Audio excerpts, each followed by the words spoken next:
Aláròyé máa wí o. Èyí ni bí EFCC ṣe ya wọ iléeṣẹ́ Ọbásanjọ́ tìbọntìbọn. Èèyàn 73 ni wọ́n kó. Èèyàn tó ń lọ bí 100 láwọn òṣìṣẹ́ àjọ tó ń gbógun ti ìwà ìbàjẹ́ Economic and Financial Crimes Commission EFCC fi páńpẹ́ ọba gbé nínú ọgbà iléeṣẹ́ ààrẹ orílẹ̀-èdè yìí nígbà kan rí, Olóyè Olúṣẹ́gun Ọbásanjọ́ lábẹ́òkúta. Àsìkò tí àwọn èèyàn yìí kò lè rí ipá kọ̀ọ̀kan sà, tí wọn kò sì lè rí ẹnikẹ́ni gbà wọ́n sílẹ̀, làwọn agbófinró ya lù wọ́n lójijì nílé iṣẹ́ kan tí wọ́n ń pè ní Olúṣẹ́gun Ọbásanjọ́ Presidential Library OOPL tó jẹ́ ti Olóyè Ọbásanjọ́ tí í ṣe ààrẹ orílẹ̀-èdè yìí àná. Afurasí oníjìbìtì tí wọ́n ń pè ní ọmọ yahoo ni wọ́n kó gbogbo àwọn tọ́wọ́ àwọn agbófinró tẹ̀ ọ̀hún ní nǹkan bíi aago 2 òru mọ́jú ọjọ́ àìkú Sunday ọjọ́ 10 oṣù kẹjọ ọdún 2025 yìí níṣẹ̀lẹ̀ ọ̀hún wáyé. Àwọn ọlọ́pàá kò gbèrègbè tó lé ní 50 ni wọ́n ṣígun wọnú ọgbà ńlá náà pẹ̀lú ìbọn lọ́wọ́ gbogbo wọn. Oríṣiríṣi ẹ̀ka ló wà nínú iléeṣẹ́ ńlá tí wọ́n ń pè ní OOPL yìí. Nítorí bí ọgbà àwọn ẹranko ṣe wà níbẹ̀ fún àwọn arìnrìn-àjò afẹ́, ni wọ́n ní ibi tí wọ́n ń ṣe ìwé lọ́jọ́ sí pẹ̀lú oríṣiríṣi gbọ̀ngàn ayẹyẹ àti bẹ́ẹ̀ bẹ́ẹ̀ lọ. Ṣùgbọ́n nínú oríṣi ẹ̀ka wọ̀nyí, ilé ìtura tó wà níbẹ̀, èyí tí wọ́n ń pè ní Green Legacy Hotel, làwọn EFCC doríkọ tààrà. Bí wọ́n ṣe débẹ̀ ni wọ́n ṣínà ìbọn bolẹ̀ bí ọ̀wàrà òjò, tí wọ́n sì ń pariwo kíkankíkan bí ìgbà táwọn ọmọ ogun orí ilẹ̀ bá pàtẹ ìjà. Wọn ò sì ní láti ṣẹ̀ṣẹ̀ sọ fún àwọn tó bá wà ní gbogbo agbègbè náà wípé àwọn gídígan kó agbófinró wọ̀nyí kò bá èrè wa. Ká má ṣẹ̀ṣẹ̀ wá sọ ti àwọn òṣìṣẹ́ àtàwọn àlejò OOPL tí wọ́n gbàlejò ọ̀ràn náà gan. Gẹ́gẹ́ b'Aláròyé ṣe gbọ́, ìbẹ̀rùbojo tó bá àwọn òṣìṣẹ́ iléeṣẹ́ ńlá náà kò jẹ́ kí wọ́n mọ èyí tí wọ́n lè ṣe. Bóyá gan sì làwọn ẹ̀ṣọ́ aláàbò ibẹ̀ rántí wípé ọkùnrin làwọn pàápàá, débi tí wọn yóò lè rí àwọn èèyàn náà dá dúró. Ṣé ní kété tí àwọn yẹn wọlé ni wọ́n ti fi ara wọn àwọn tó ń ṣọ́ ẹnu ìloro iléeṣẹ́ náà wípé àwọn amúnifọ́ba làwọn, àwọn wá ṣiṣẹ́ tí ìjọba gbélé àwọn lọ́wọ́ ni. Àwọn onítàn náà sì ti mọ̀ wípé gbogbo ohun tí àwọn àlejò òjijì yìí bá ṣe níbẹ̀, àṣegbé pátá ni gbogbo wọn.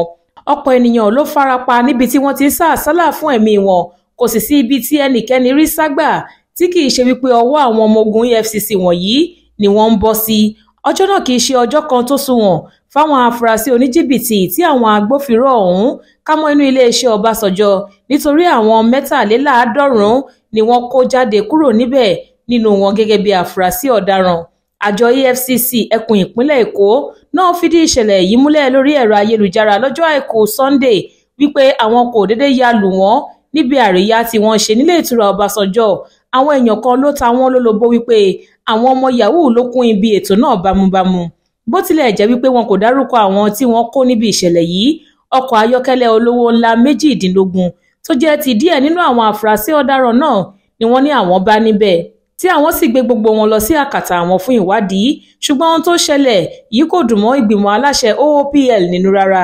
Àtẹ̀jáde tí wọ́n fi síta lábẹ́ ìdarí ọ̀gbẹ́ni Vitalis Otese tí í ṣe olùdarí ìgbìmọ̀ náà ṣàpèjúwe ìṣẹ̀lẹ̀ yìí gẹ́gẹ́ bí ìwà ìkà lásánlàsàn, nítorí ọ̀nà tí àwọn EFCC gbé iṣẹ́ wọn ọ̀hún gbà kò bá ìlànà iṣẹ́ ìjọba mu rárá. Ó ní àwọn kan ni wọ́n ń ṣètò kan nílé ìtura ọ̀hún tó jẹ́ kí àwọn èèyàn pọ̀ tó bẹ́ẹ̀ lásìkò náà, àti wípé àríyá tí àwọn agbófinró wá dàrú yìí kì í ṣe nǹkan ìkọ̀kọ̀. Ètò tí àwọn tó gbé kalẹ̀ ti fi ọ̀pọ̀lọpọ̀ ọjọ́ polówó ni kó tó di wípé wọ́n pàtẹ àríyá náà. Gẹ́gẹ́ bó ṣe sọ, nígbà tá a bi àwọn tó ń ṣọ́ ọgbà yìí lérè bóyá àwọn EFCC ti sọ fún wọn tẹ́lẹ̀ pé wọ́n ń bọ̀, wọ́n ní wọn kò sọ fún àwọn tìtẹ́lẹ̀. Àwọn náà kọ̀ dédé rí wọn lójijì ni. Nǹkan kan náà tí àwọn ọlọ́pàá tá a tún pè wá láti àgọ́ ọlọ́pàá tó wà ní Kemta sọ nìyẹn. Akitiyan wa láti bá àwọn ènìyàn yẹn sọ̀rọ̀ ọmọlúàbí kò wọ̀ wọ́n létí rárá.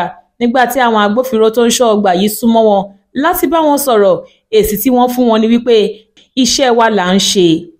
Ohun tá a ṣáà fẹ́ kí gbogbo ayé mọ̀ ni wípé ìgbésẹ̀ tí àwọn EFCC gbé yìí wọ́n fi tẹ ẹ̀tọ́ wa lójú ni, nítorí wọn ò lẹ́tọ̀ọ́ láti já wọ inú ilé onílé tàbí dúkìá onídúkìá bẹ́ẹ̀ yẹn, nígbà tó jẹ́ wípé wọn ò mú ìwé àṣẹ tó gbà wọ́n láyè láti ṣe nǹkan tí wọ́n ṣe yìí lọ́wọ́. Ìgbìmọ̀ aláṣẹ iléeṣẹ́ yìí ti wá ṣèlérí láti bá àjọ EFCC náà tán bí owó lẹ́yìn tí wọ́n bá parí ìwádìí wọn lórí ìṣẹ̀lẹ̀ náà.